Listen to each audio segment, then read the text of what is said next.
Greetings, Gemini. This is Damien with HK Readings Healing Culture Tarot, and I am here with your message for the week. We're going to be using some Urban Tarot that I'm shuffling right now. This is going to be for Geminis by Sun, Moon, Rising, Venus, and or Jupiter, so stay tuned to see if any of the messages resonate with you all. I had one that fell, so I am utilizing my feet to pick it up. And yes, don't ask. Go ahead. So we have the Princess of Discs crowning.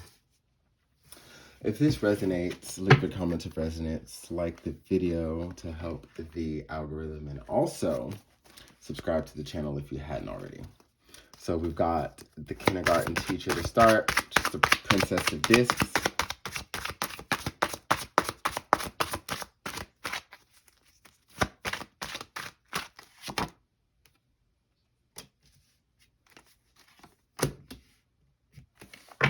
Okay, what I'm seeing for you so far, Gemini, is that like you're learning a lot about yourself, and this is allowing for a major period of integration, okay?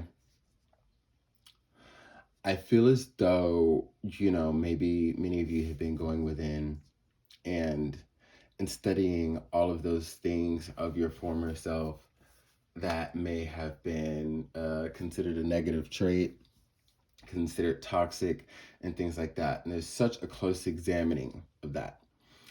From there, it's allowing you to realize the ways you've been working against yourself and the ways you've been working for yourself and how you can work for yourself more. So it's almost like this very elongated aha moment where you're like, man, I really have been working hard and not smart.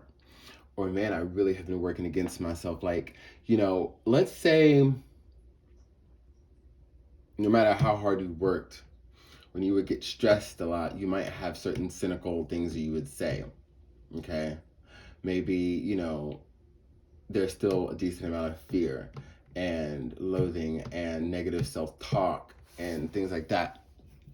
It's like you've been understanding how those vibrations have held you back against all of your work, Just for example, it could be a myriad things, although I do think that probably applies.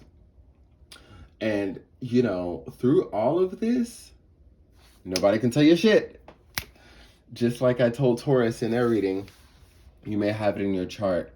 I know I do. I'm a Taurus sun with a Gemini moon myself. But yeah, it's integrating these dark parts of yourself to make them light. It's almost like, achieving this level of perfection. Because, we have this idea of perfection. And because we know that the general definition of that is hogwash, people from there tend to say that, oh, well, perfection doesn't exist. I believe that it does. I don't feel as though it's something that is all achieved. It's always this growth experience. But I will say, whenever somebody is to take the duality of themselves, the yin, the yang, the dark, and the light, integrate it and blend it and live in a sort of truth that comes from that, it's a very beautiful thing. And I also find it to be very close to, if not perfection, that finding the beauty in the imperfections and blending them with what you find admirable or perfect already, to me, that's the equation.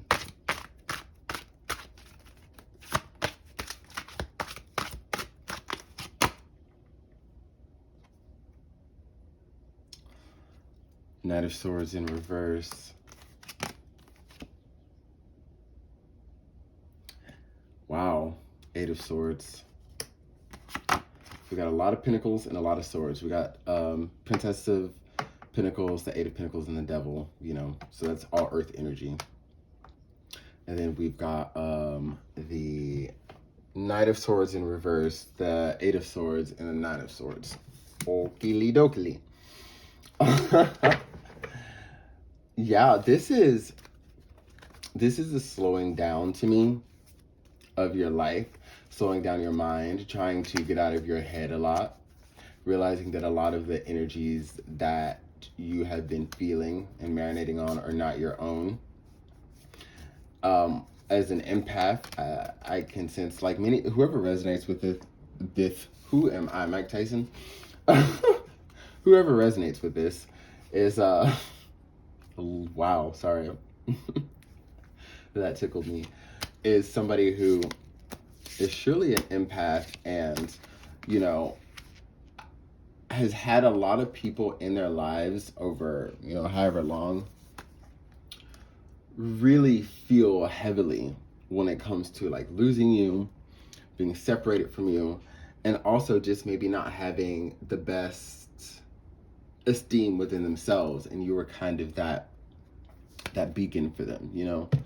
So I say that to say a lot of the thoughts and notions that you have are actually tied to people who are still connected to your energy, and I think that's what brings these pentacles and these swords cards in, with the devil here in the middle.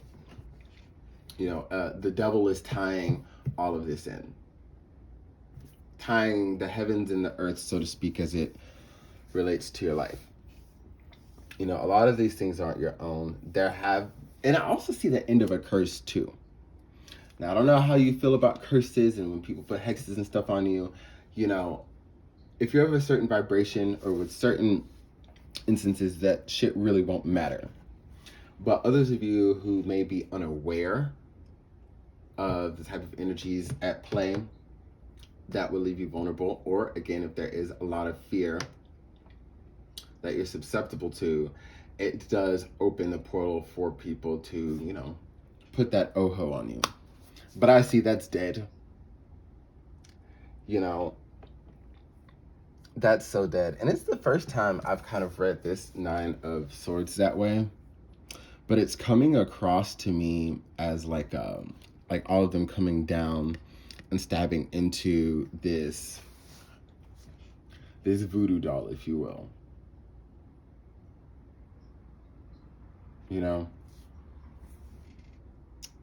And you see a bottle that's there.